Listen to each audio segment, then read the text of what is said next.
মহারাজ কৃষ্ণচন্দ্রের নবদ্বীপে গঙ্গার ধারে একটা বাড়ি ছিল।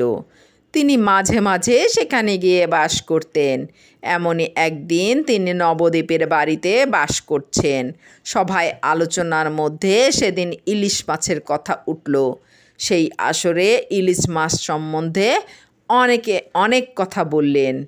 একজন বললেন, বাজার থেকে বড় সাইজের ইলিশ মাছ কিনে বাড়ি ফেরার পথে অনেক প্রশ্নের সম্মুখীন হতে হয়। কারো হাতে ইলিশ মাছ দেখলেই লোকে জিজ্ঞাসা করবেই, মাছটি কত দিয়ে কিনলেন। এমন একজনকেও পাওয়া যাবে না যে বিনা প্রশ্নের সম্মুখীন হয়ে বাজার থেকে মাছ কিনে বাড়িতে যেতে পেরেছেন।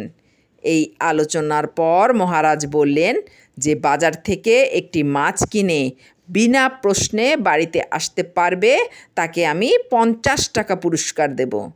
সভায় উপস্থিত কেউই সম্মত হলো না দেখে মহারাজ এবার গোপালকে বললেন, গোপাল, তুমি যদি বাজার থেকে একটি ইলিশ মাছ কিনে সকলের সামনে দিয়ে মাছটিকে ঝুলিয়ে বাড়িতে নিয়ে যেতে পারো তবে তোমাকে 50 টাকা দেব।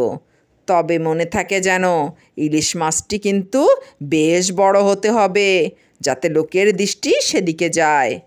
গোপাল বলল, মহারাজ, আপনার নির্দেশ আমি অক্ষরে অক্ষরে পালন করব। আমি কথা দিচ্ছি, মাছ নিয়ে সকলের সামনে দিয়ে হাতে ঝুলিয়ে ড্যাং ড্যাং করে আমি বাড়ি যাব এবং আমাকে কেউ একটিও প্রশ্ন করবে না।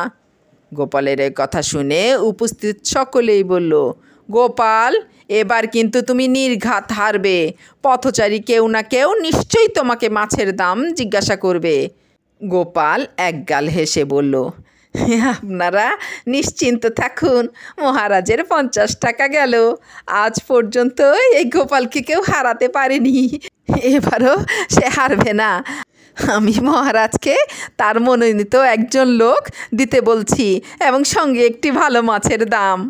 মহারাজ টাকা এবং 2 লোক গোপালের সঙ্গে দিলেন সাক্ষী হিসেবে।